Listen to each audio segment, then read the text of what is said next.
Ghost and Me podcast. Welcome back to the Ghost and Me podcast. Cody, how are you doing, good sir? Oh, you know me, Bob. I'm hanging in there, brother. It's been a good while, and I hear we're going to discuss some pretty weird stuff today. So, I'm pretty excited.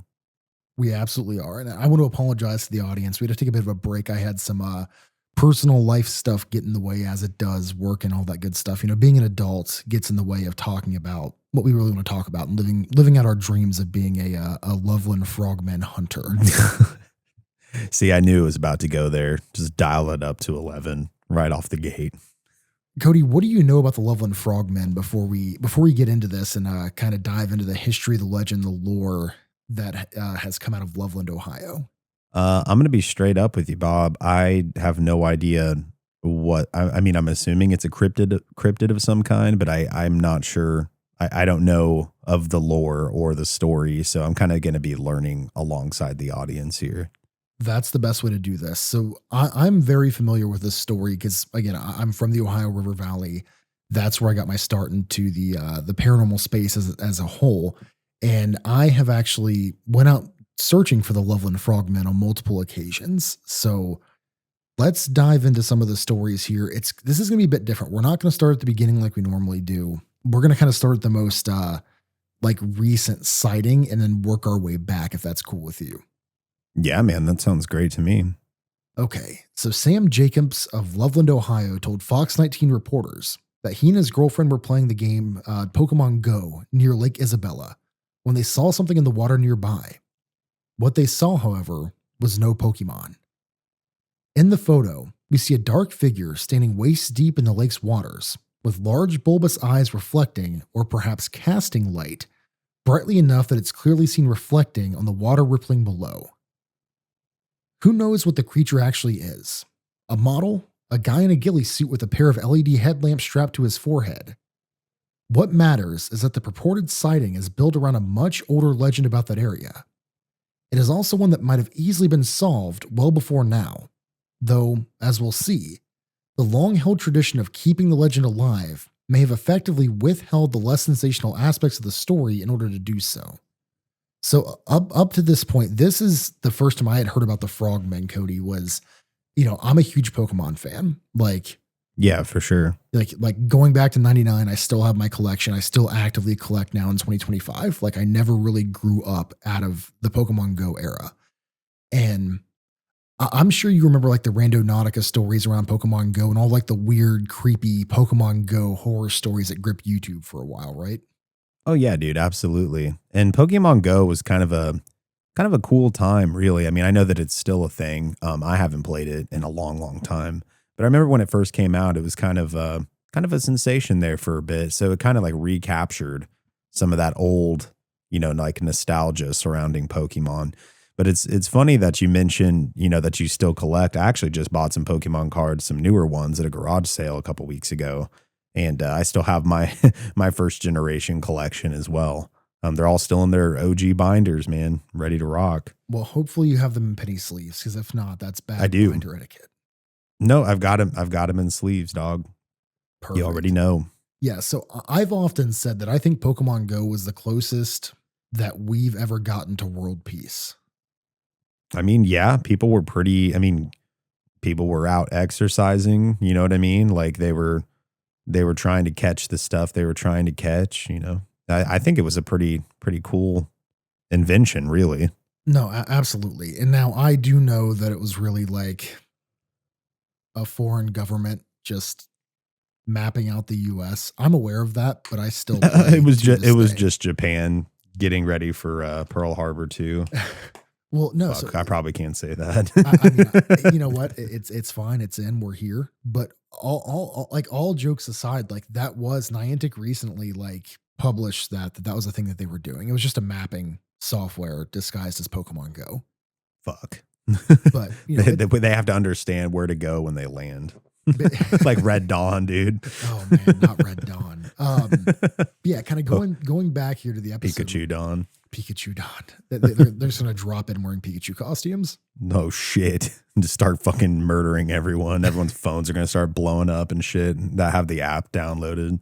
Okay, All well, right, sorry.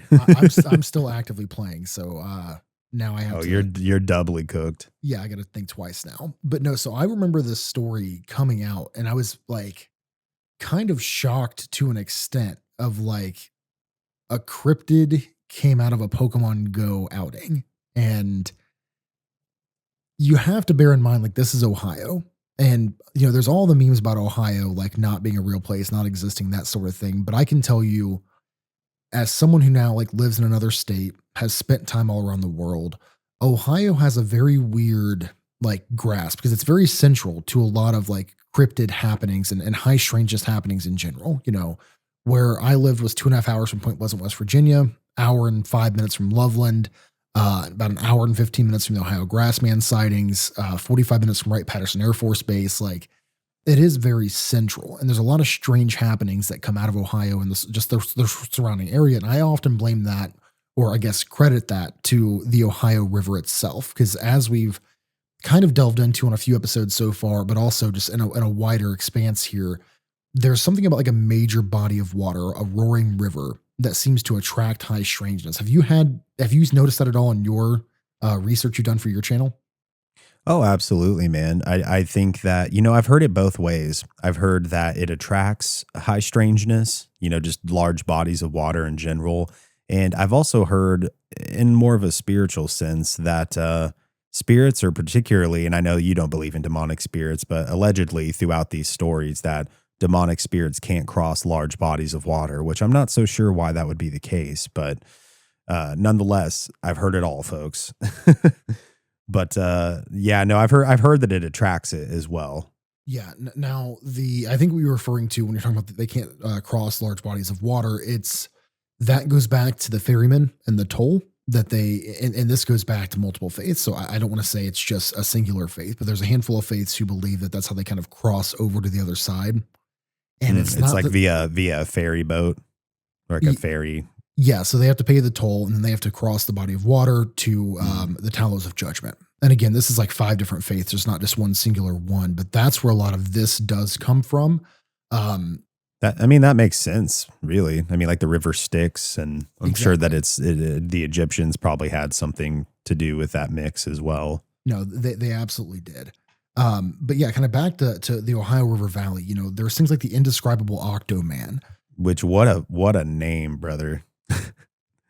What a name.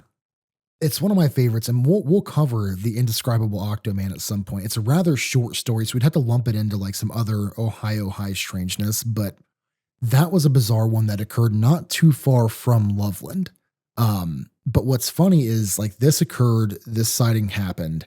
I remember reading about it. This is before I had started like Tales from the Dark or started really going, into the creative side of high strangeness. I was more of just a fan. And I remember Right. like hearing the term Loveland Frogman, being like, what in the world it's a Loveland Frogman?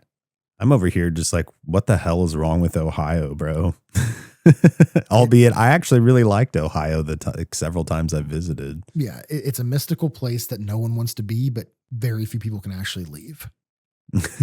Like once you're there, it's kind of like Kansas. Once you're here, you can never really leave. Yeah, It's a vortex of depression and anxiety. that's how I would describe my time in Kansas every time. So that makes sense.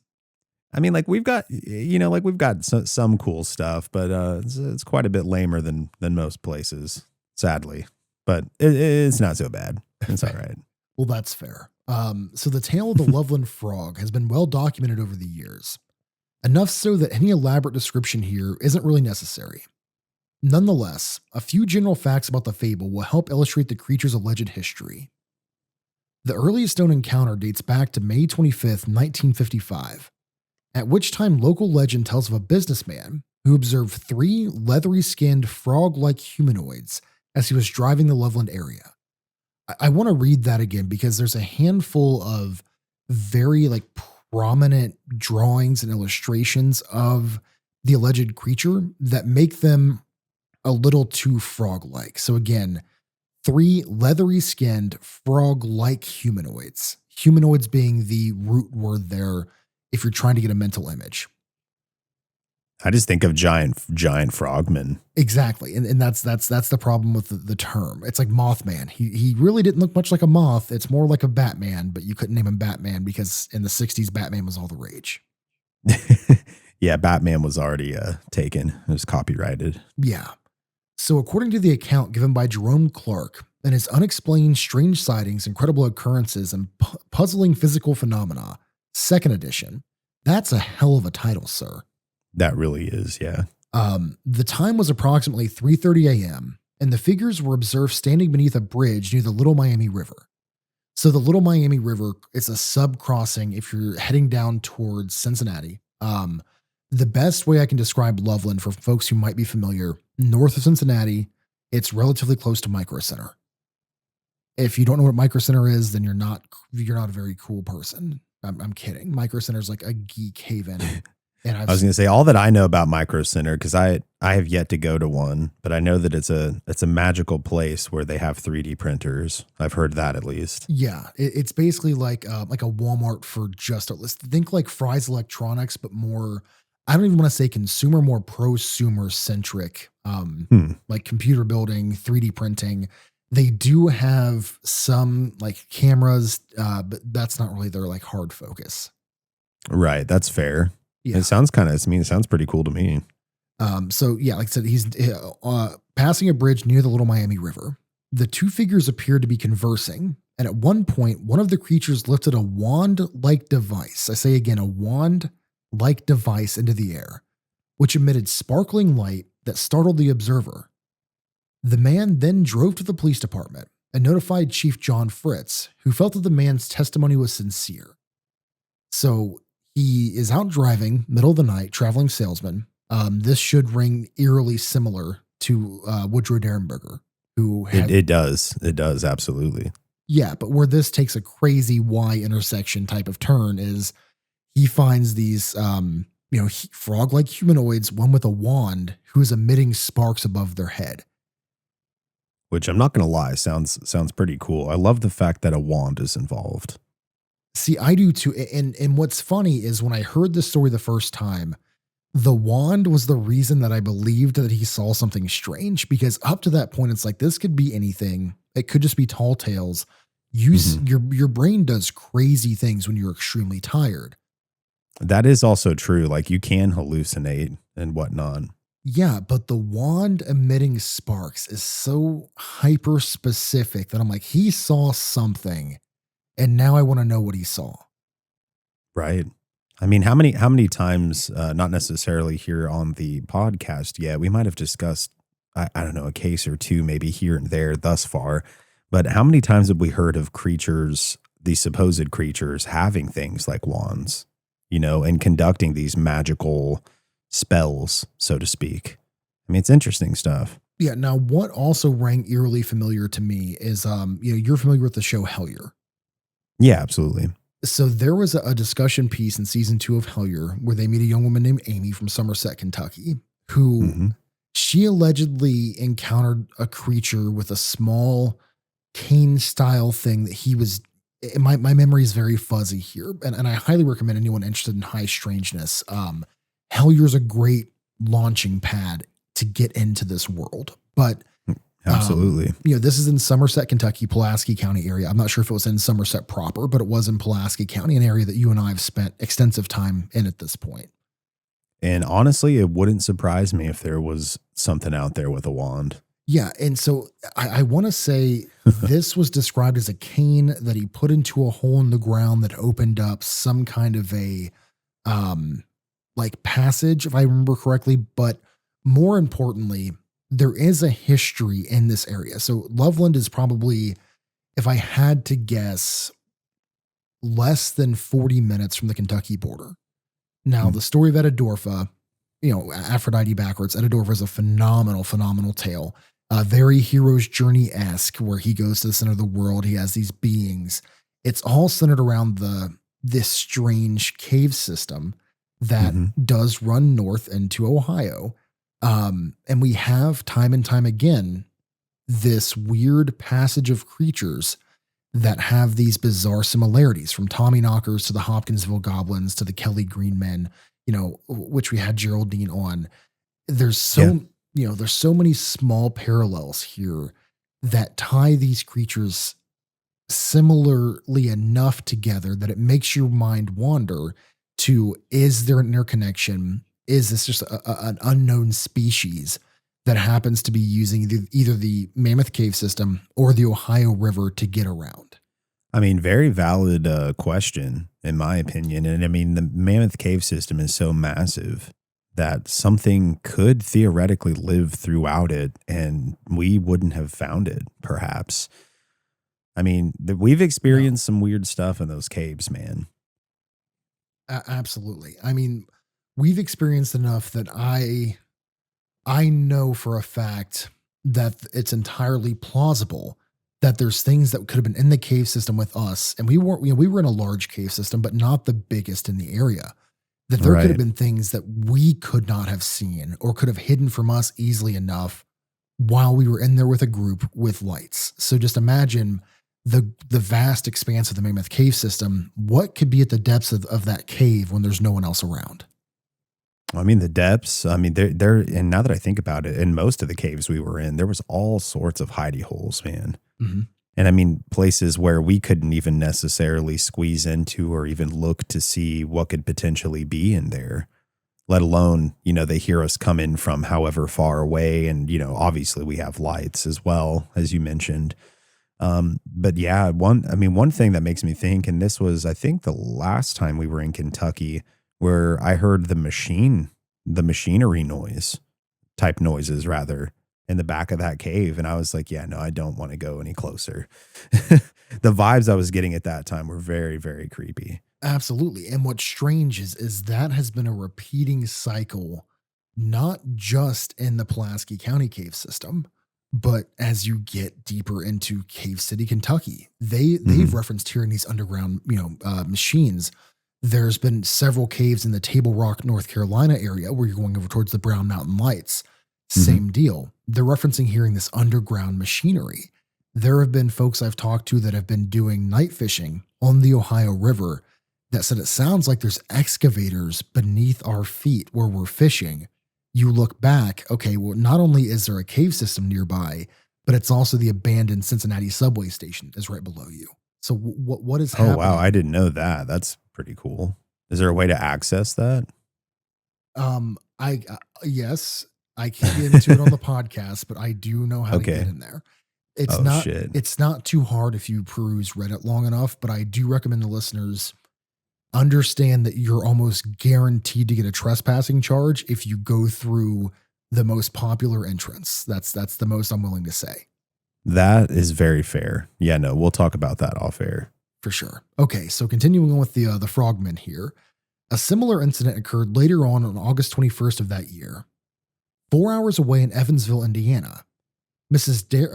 Darwin Johnson was swimming in the Ohio River when she claimed a strange claw-like hand reached up from beneath the water and attempted to grab her. Oh, God. Though seldom noted in related literature, it is worthwhile nonetheless to observe the fact that the film Creature from the Black Lagoon premiered in theaters only 1 year prior to these alleged encounters. Might this monstrous silver screen representation have served as inspiration for the stories of the amphibious beasts lurking around the Ohio River and its tributaries around the same time?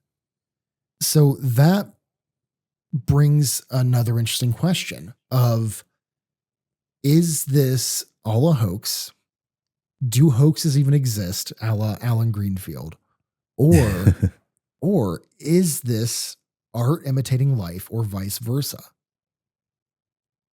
I mean, all valid questions at this point, really. I mean, I've seen and experienced enough weird shit, particularly in the last 5 years, that make me really question, reality as a whole. Yeah. Now, so here's something that I've been meaning. I was kind of waiting for our next episode to discuss and finding an end for this. So a few years ago, and it's now up on your YouTube channel, I did a documentary that was titled Phantom Farm. And we had an experience of what I believe to be something spectral. I'm not saying it was a demon, a child, a man. I have no idea, but something that I could not see or feel ran right by me in a hallway. Now, what's interesting is since that has, been out and kind of made the rounds, I've seen, I think, 3 more teams go there, reference the clip. One of them watched the clip in the same spot, only to have footsteps of their own in that hallway occur. And now That's wild. My question is, did the footsteps occur because they knew that they existed prior? Or is this an independent phenomenon that is happening regardless of if it's being filmed, if it's not being filmed? Is it a certain day? Is it a certain cycle, a certain time?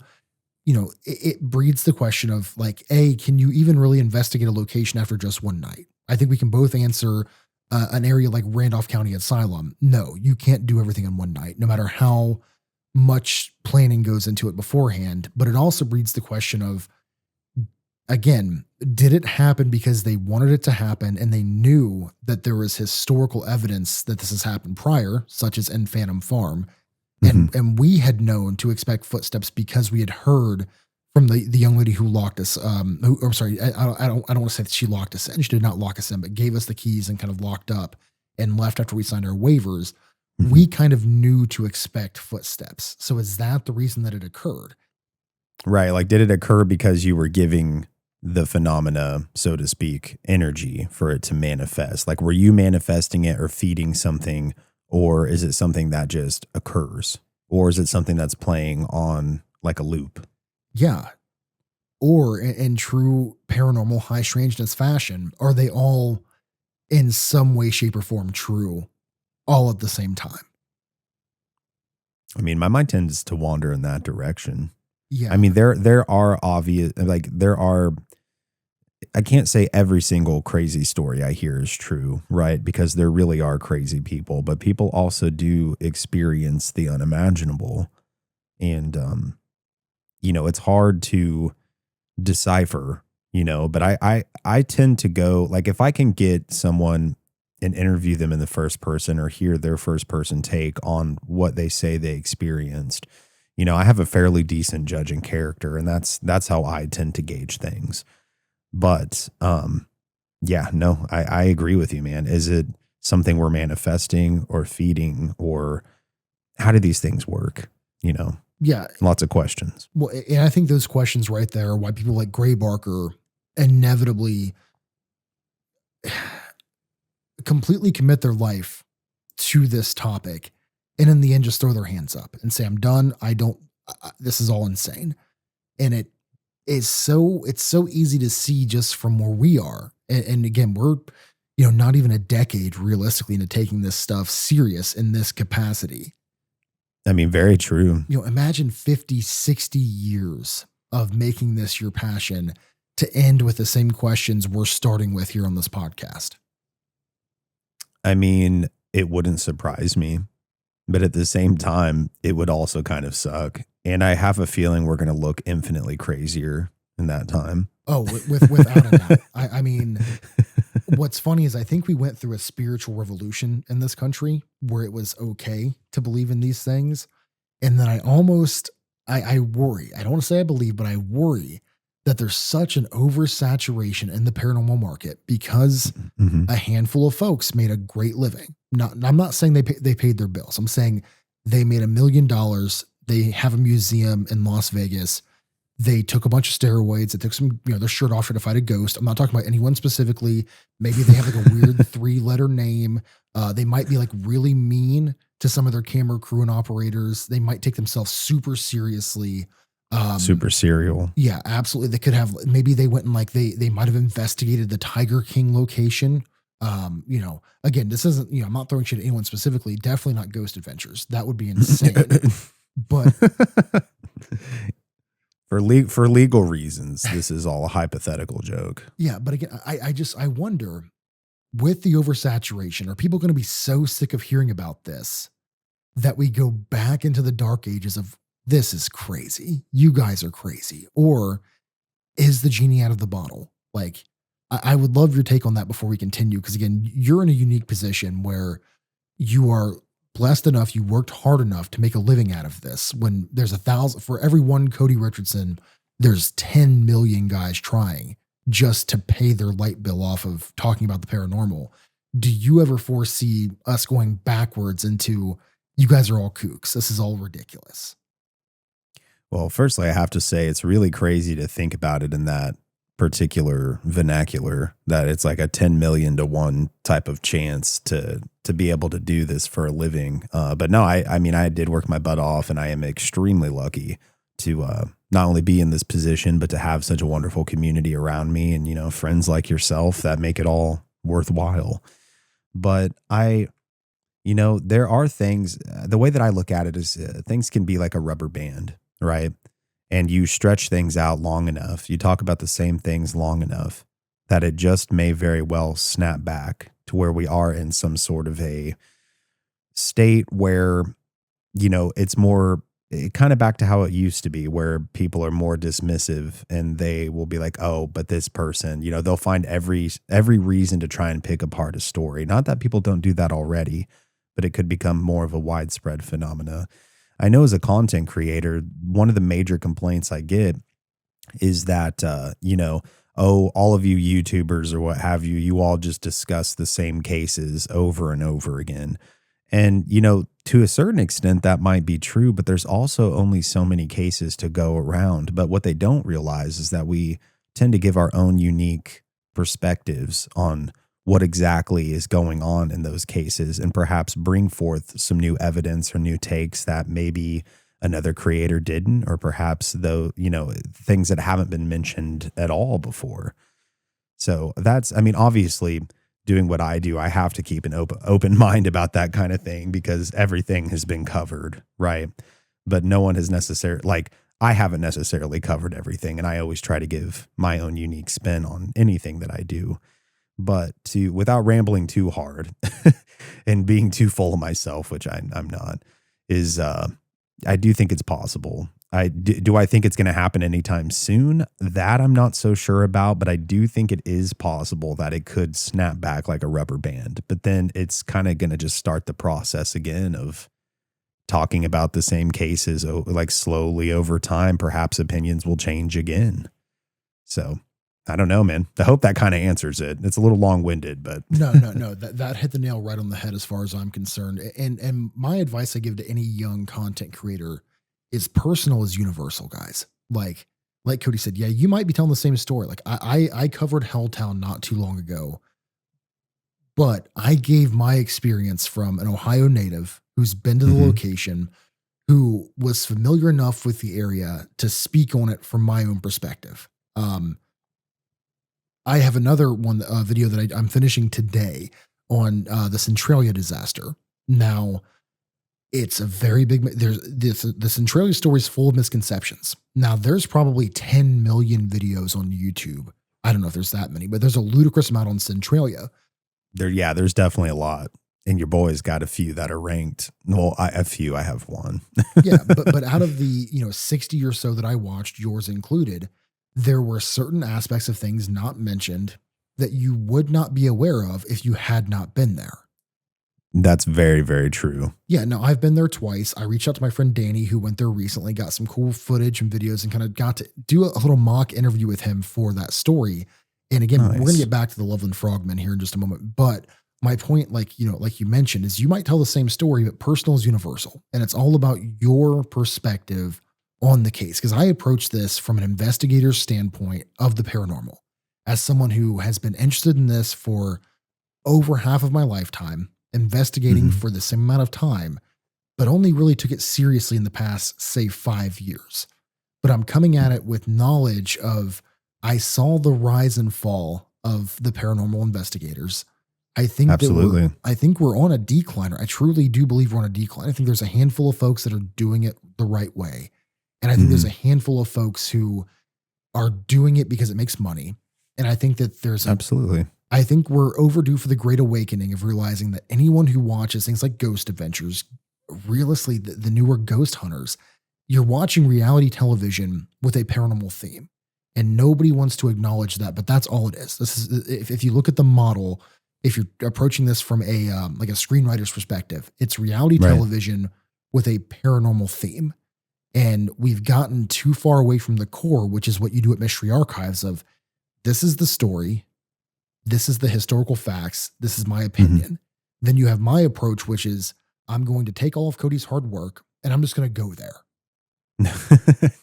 But I mean, it adds such a unique perspective going there because that's what I want to hear about. And granted, you know, depending on where these locations are, of course, I would love to go there myself.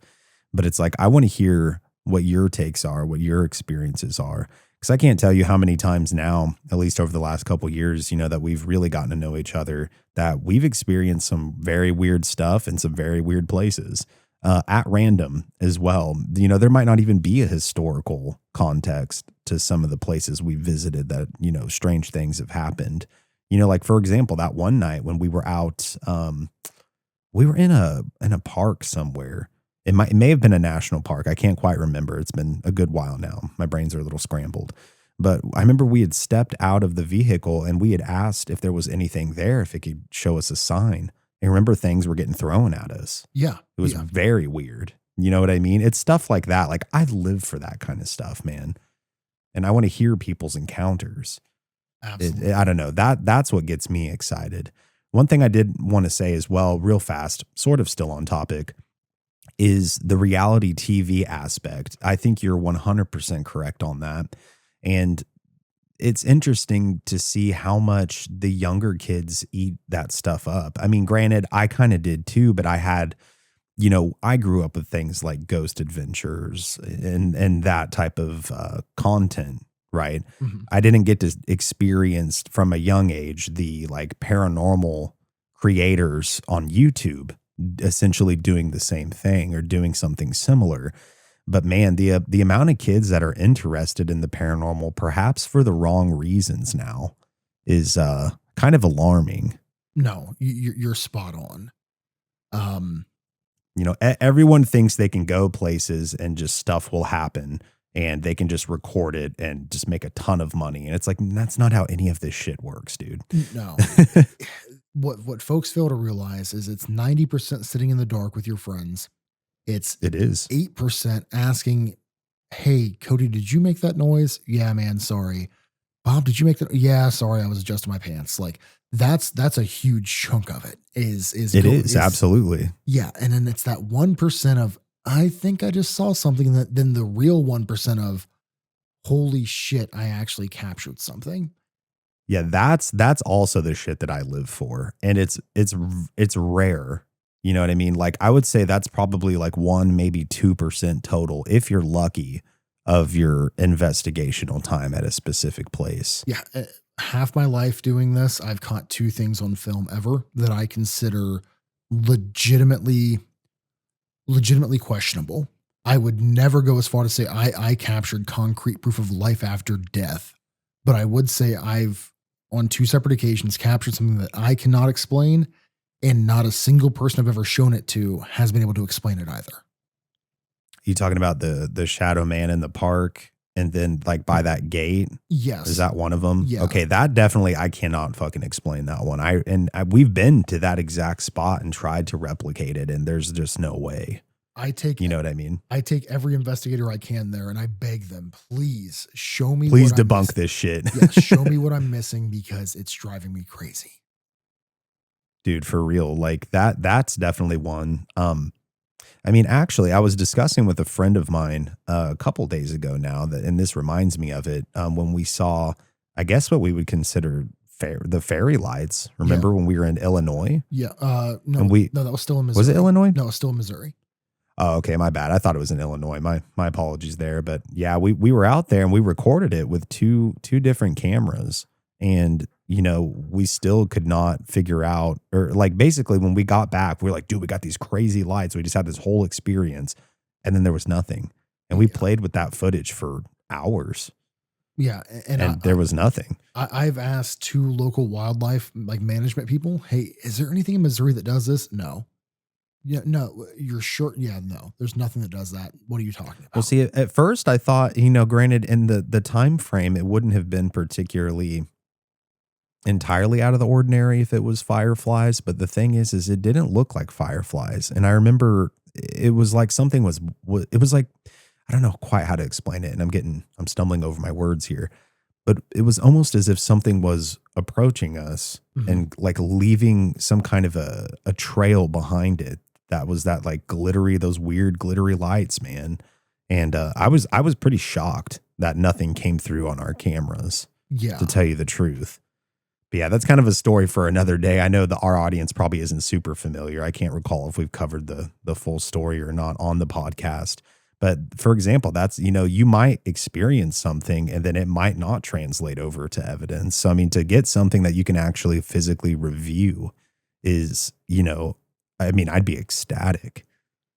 Well, we have an investigation coming up that hopefully we can do that on. Oh God, I'm so ready. I'm so ready, dude.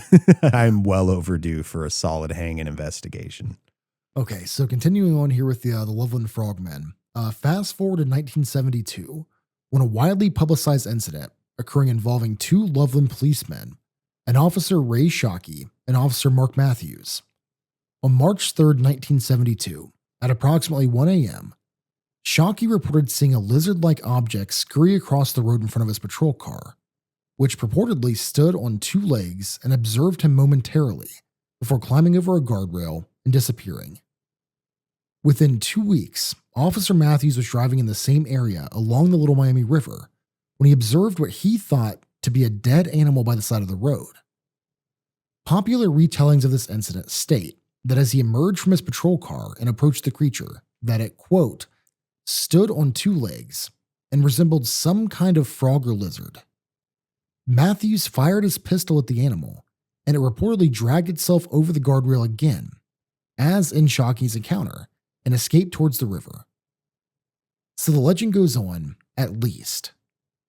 However, there have been some contests to this narrative, namely testimony that Officer Shockey himself was said to have given in an email interview a number of years ago, where he stated that many of the, quote, facts about the case have been exaggerated over the years. The relevant quote from the supposed email was featured by a skeptical researcher Ryan Haupt in an article at Brian Dunning's Skeptoid website, though Haupt explained that he was unable to find the primary source of the quote.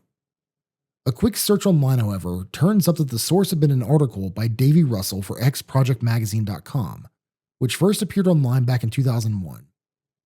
In that article, Russell wrote the following. While preparing the Loveland Frog entry for the X Project magazine, numerous, quote, credible sources were consulted. Despite the detailed and mass circulation of the story, it was brought to my attention as being completely inaccurate and exaggerated.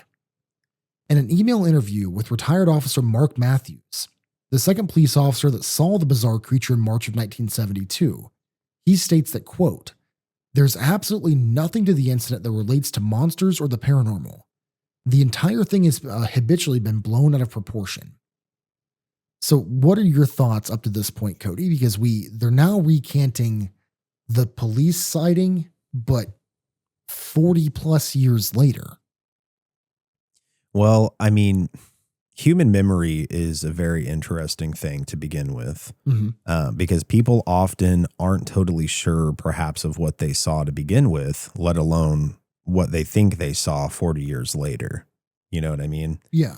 So for someone to explain this, a supposed experience that they had, and then to turn around and say like, oh, it's all been overblown and etc. So many years later makes me kind of question their intentions, and perhaps maybe they're convincing themselves that they didn't experience what they initially thought they experienced.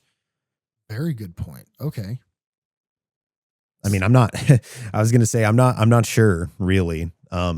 But especially coming from someone who is a police officer, you know what I mean? Like I tend to give a little bit more credibility to those kinds of folks, because they oftentimes have some kind of especially back in the day, some kind of a reputation at stake.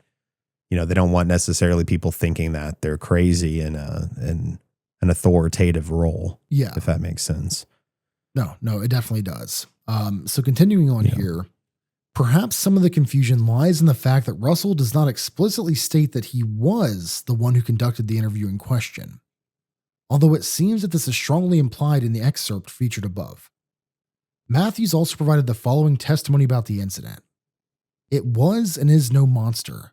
It was not leathery or had wet matted fur. It was not 3 to 5 feet tall. It did not stand erect. The animal I saw was obviously some type of lizard that someone had as a pet that either got too large for the aquarium, escaped by accident, or they simply got tired of it. It was less than 3 feet in length, ran across the road and was probably blinded by my headlights. It presented no aggressive action.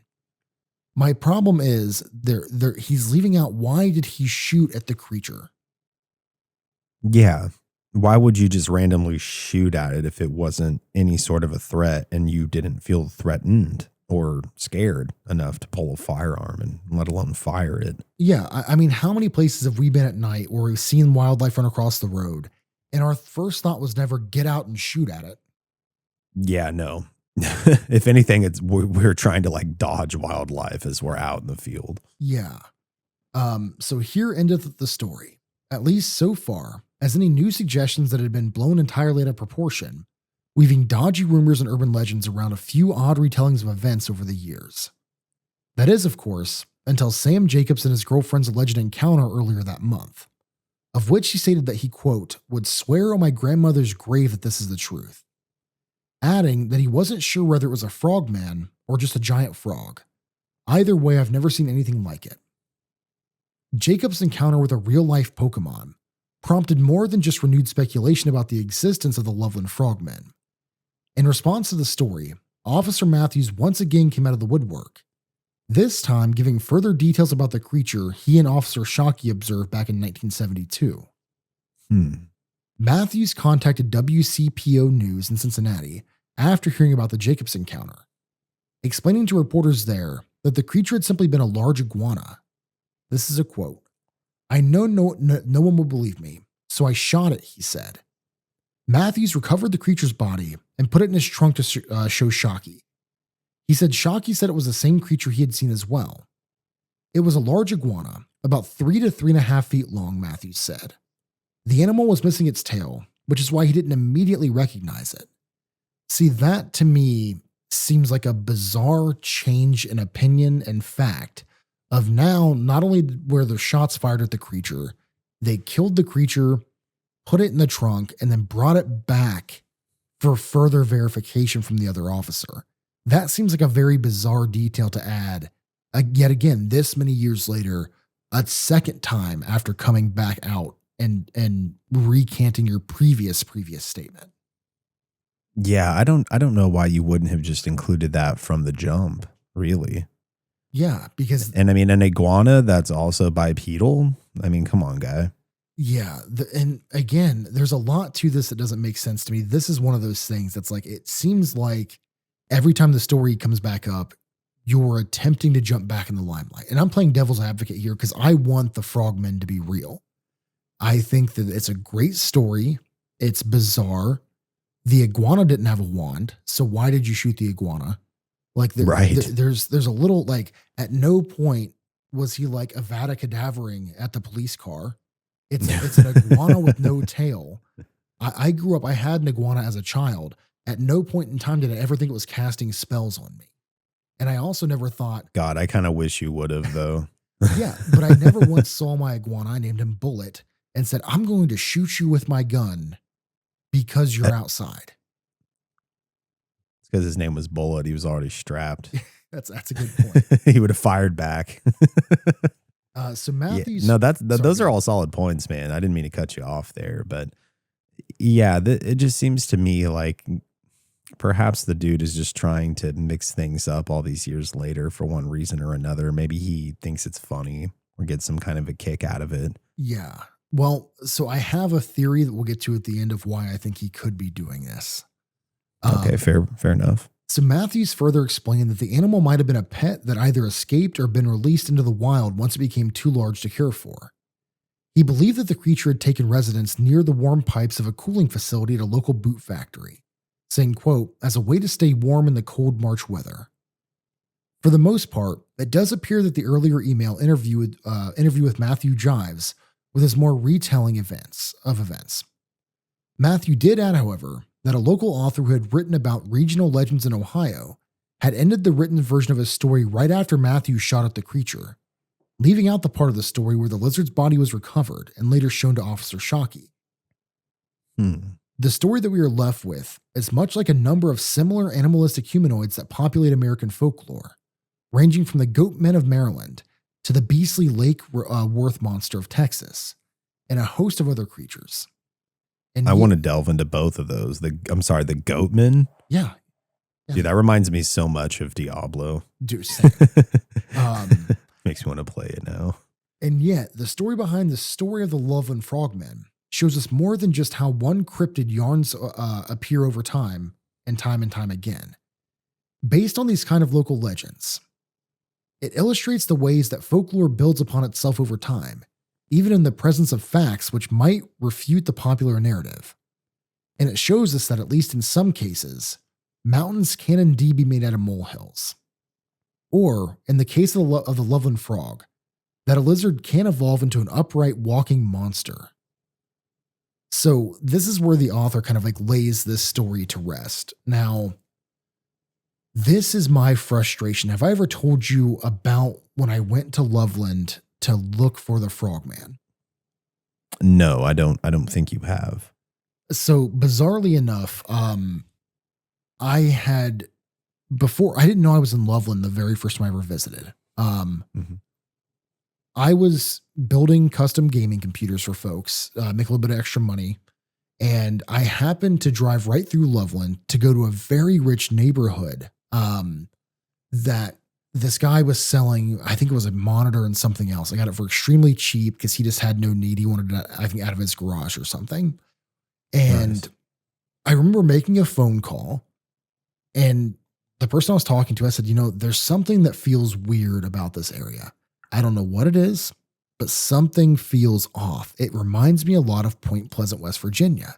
It has a strange, almost murky, like dream atmosphere. Drive home, think nothing of it. And then a couple months later, I start to go, I delve back into the legend of the Loveland Frogman. And I'm like, oh, I was just there. I just drove right through that town. The name, again, because I was going for computer parts, nothing to do with high strangeness. The name didn't click. And I was like, well, I'm going to make an effort now to go back there. So we go back down, and I have a way of trying to find locals. Usually gas stations are great because there's folks hanging out, or the person that works at the gas station attendant, if they've been there for a while, they see a lot of people, hear a lot of stories in passing. Just think about when you're at a gas station, how many weird conversations you overhear. Yeah, definitely a lot. I've definitely heard some weird conversations over the years in little town gas stations. Yeah. So, but I kind of told you guys that it reminded me of Point Pleasant to an extent, but the general atmospherical feelings is where that stopped, because I'm talking to folks and I'm asking them, have you ever seen anything weird around here? No. And it's very curt, no, nothing like that. Okay. Strange. Fine.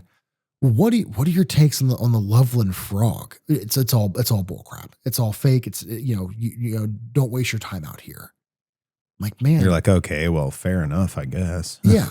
And so, I'm like, well, this is one person. So I end up talking to probably, I wouldn't say a dozen, but at least 8 or 9 folks, on my initial, just like taking the temperature of the town investigation. Mm-hmm. Every single local seemed, it's all nonsense. Don't waste your time here. You should just go home. And I was like, man, it's strange that they don't want people out here.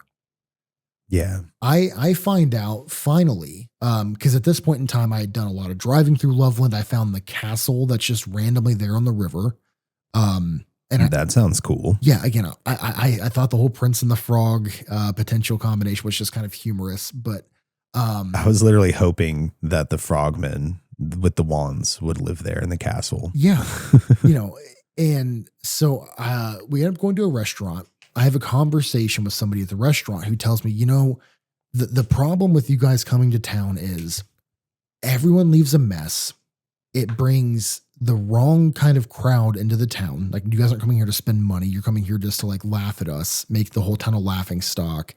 And then you guys just leave. I kind of suddenly, had to put myself in the shoes of a citizen of Loveland. Right. because they didn't pull a Point Pleasant. Point Pleasant leaned all the way into Mothman, so far so that some folks do believe that Point Pleasant, the town, made up Mothman as a way to draw in tourism, because the town's, it was no longer a river trading town because the river trade is dried up in modern times. So they had to make up a tourist trap to get folks there. I mean, I don't necessarily believe that. I was going to say, I didn't mean to interrupt you there. Horrible at doing that. But yeah, no, I do think it's probably in their benefit for them to lean into it because, I mean, there's not really much out there.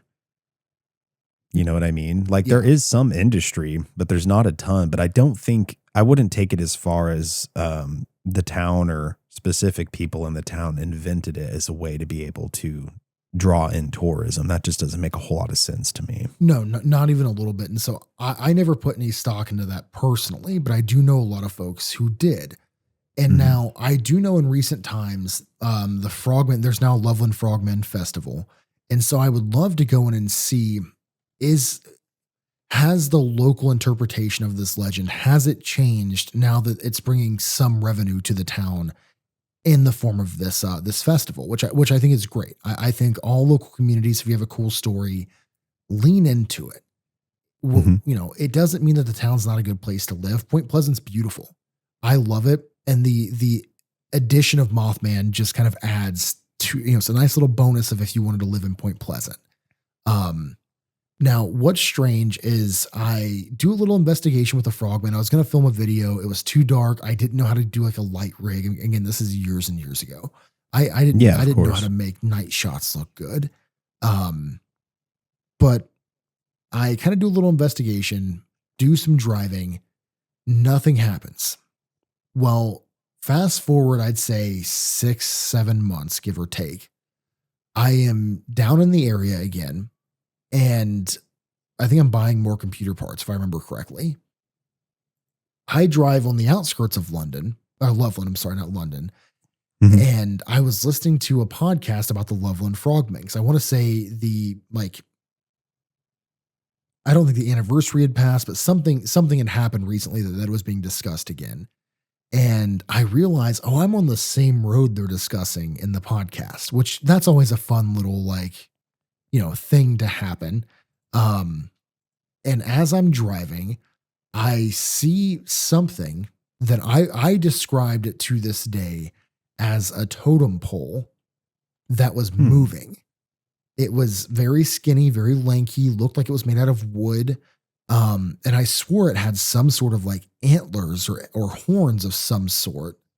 I drive around the bend and then my brain catches up to what I had just seen, which was, that's the weirdest looking totem pole of all time. I'm going to drive back and get a picture of this thing. Right.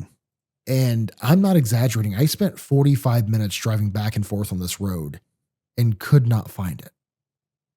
And that's crazy. Yeah. And now I turned around less than a quarter mile away. I can still show you exactly where I turned around on Google Earth because I spent probably an hour and a half diving into this specific road trying to find any other like weird stories on this road. Because again, my mind did not go instantly to paranormal. It went to, that's the strangest looking totem pole I've ever seen. And you wouldn't necessarily, I don't know, just seeing a totem pole out in the middle of nowhere is strange, to say the least, let alone one that's moving. Yeah. And now again, the Ohio River Valley has a very large amalgamation of various Native American tribes. So again, that is very true. Yeah, my brain just went, this is just decoration. But then when it wasn't there anymore, I didn't really know what to do with this information. So I instantly hop onto a voice memo with another podcaster. And I'm like, hey, just saw this super strange thing. Don't know if you ever ran across anything like this. I needed to tell someone just so I remember all the details when I get back home.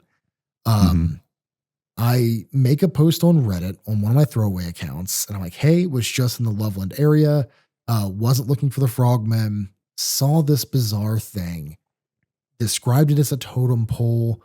And I get a response like 5-6 days later. I get like 17 downvotes because Reddit's just a terrible place. It's like a cesspool of just the worst people that hate having fun. Dude, it's really funny. I used to post on my content on Reddit, which I know spam, whatever, way back when, because it was one of the only places where people would actually click on it and watch your content. Yeah. And man, I got banned out of so many subreddits unnecessarily. Like, people just take their moderation roles way too fucking seriously. No, you're spot on. Now, I'm not I still actively use Reddit. There are some good folks on there, but like you said, there's some folks who take the policing of Reddit a little too seriously. Dude, they just freak out over dumb shit. Yeah, so I post this story. I get a couple troll comments, and I do get one response from someone who said, you know what's interesting is I grew up about 2 roads over from where you were when you had the sighting. And I told the story to my parents. They didn't remember anything, but my uncle, I think he said it was his uncle. Yeah, it had to be his uncle. It was, I think he said my dad's brother was over for dinner. I mentioned it to him, and he said that he was out turkey hunting. I think I'm going to say turkey, doing some kind of hunting. It wasn't deer hunting. And it was iguana hunting. It was iguana hunting, 100%. But he is in the area, and he comes across this ravine, makes a hard right into the woods, and he swears he saw like a giant totem pole. He turns around to head back to the ravine and thinks, I'm going to get a picture of this thing because it's in a really weird spot. He turns around, the thing's not there anymore. Oh, hell no. I'd be freaked out, man. Yeah, no, that would have panicked me because my brain still says maybe I was further down the road than I realized, that it's pitch black outside. There's no streetlights out here. Maybe I just missed this totem pole. But this story in tandem with mine means, okay, now we have historical relevance of something similar, not the exact same thing in the exact same location, but in the rough geographical location, we have a secondary sighting of the same bizarre thing. And my brain just continues to go back to these things kind of coming in threes, or seeing multitudes of the phenomenon once it hits a certain level of notoriety. It's okay, now the frogmen are too famous, but it's not famous. Giant moving totem poles in the woods. A very valid point, though. The phenomena is we're about to switch it up. Yeah. Kick it to 11 and switch it up on these boys. Well, yeah. I mean, it's funny because I'm always reminded of John Keel in the Eighth Tower when he discussed the cosmic clap.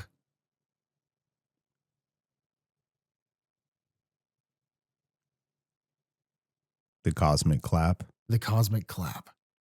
I'm sorry, it went silent there for a second, and I was like, I'm not familiar. I'm gonna leave that pause in because the first time I read cosmic clap, I was like clapping your hands. Oh, he means a venereal disease. And that's 10 times my funny. brain was like, it went one of two. It did first go to clap, and I was like, oh, maybe Big Bang, that type, that's where my brain tends to go. I tend to rationalize that, but no. John Keel describes that he also somehow contracted this at one point, this strange cosmic clap venereal disease. And God. And he said, it's so funny that we're chasing after the men in black, the injured colds, the UFOs in the sky, and the phenomenon throws a curveball such as a space STD your way. God damn. Let's be honest. It's much more likely that John Keel visited a lady of the night or went to one of these UFO cons and met a fan. I'm fully aware of that, but I want to live in the world that instead of that happening, actually the phenomenon's hey, you're too close, you're doing too well. Let me throw you that 64 mile an hour curveball that's going to drop right off the plate and right into your nuts. That's going to give you the cosmic clap. Dude, I'm not going to lie. That's a fucking very crazy concept. Yeah.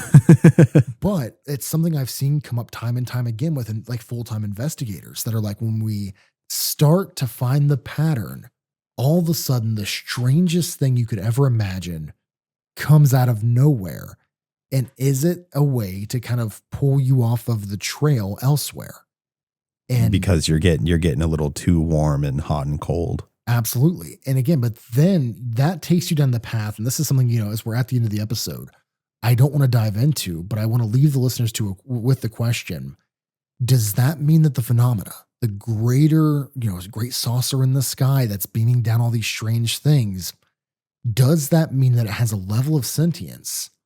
Or maybe it's found a way to tap into our consciousness in a way to keep us on our toes, but to also keep us at arm's length at all time? I mean, definitely quite the questions to ponder there, my friend. Absolutely. Well, Cody, I have nothing else to add unless you do. No, I think that was quite the comeback episode, though. We've got Cosmic Clap and Frogmen and a lot of other weird, pretty funny stuff going on in this episode. But I hope everyone enjoyed it. Again, it's been too long. I did quite enjoy coming back personally as well. And yeah, definitely go check out Tales from the Dark over on YouTube. You guys know where you can find me over at Mystery Archives there on YouTube. And I've got a creepypasta channel, which is just fictional stories for the uninitiated, at Cody's Creepies, also on YouTube. And I've got everything on Spotify and stuff like that as well. Anything you want to add, Bob? Nope. Very well said. Just if you guys are on Facebook, we do have a Ghost and Me podcast Facebook group now. Join there. Let us know. Yes. Yeah, like and join our group for sure. Absolutely. And if you guys are over on Apple, leave us a 5-star review if you enjoyed the show. You can comment over on Spotify now too. Same on the YouTube channel. If you want to hear us cover a specific case or just dive into, deeper into anything we discussed today or in the previous episodes, let us know there. And with that being said, guys, have a great night and we will see you again very soon. Take care, guys.